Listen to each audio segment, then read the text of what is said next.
Ricard Santandreu juga a raspall des de molt menut. La seva afició a aquest esport va començar quasi per casualitat. Tenia 6 anys i em vaig canviar de casa i em vaig posar a viure al costat del trinquet. I això ens enteràrem de que hi havia una escola de pilota i com encara no practicàvem ningú esport, ma mare ens va apuntar a l'escola de pilota a mi i al meu germà. Des d'aleshores ha participat en moltes competicions de raspall. Al 2004, amb només 15 anys, ens parlava així de com afrontava estos campionats.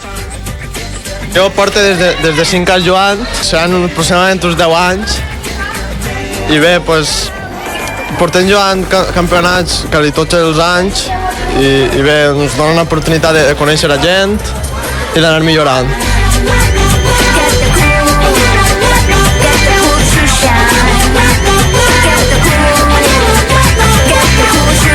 Sempre des de xocotet he jugat a raspall. Encara que he provat algunes altres modalitats com frontó, escala i corda, galotxa, però des de xocotet a raspall i el que més destaca és raspall.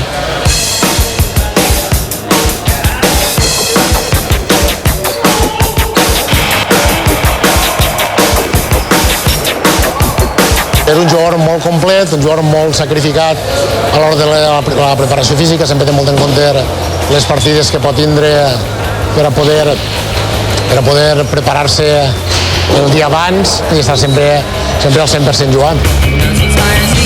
Soc un jugador que em cuida molt, tinc prou força, una bona raspada i una bona esquerra i bon saque. Ha de millorar l'entrar a l'aire i la volea.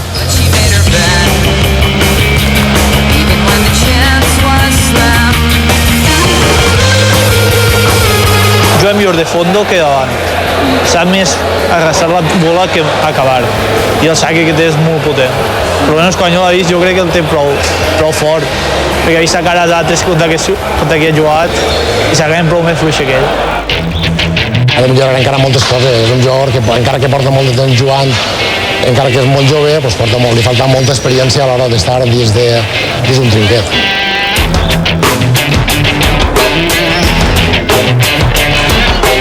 És un jugador que té molt bon nivell, no és d'estar considerat dels millors, és dels millors del xiquet. El tema és el raspall, com és el raspall? Home, a mi m'agradaria ser un jugador professional, però que avui en dia el raspall està prou malament. Esperem que pegui un bot i rebote i a veure si puguem dir que som professionals, perquè evidentment encara no es pot viure del raspall.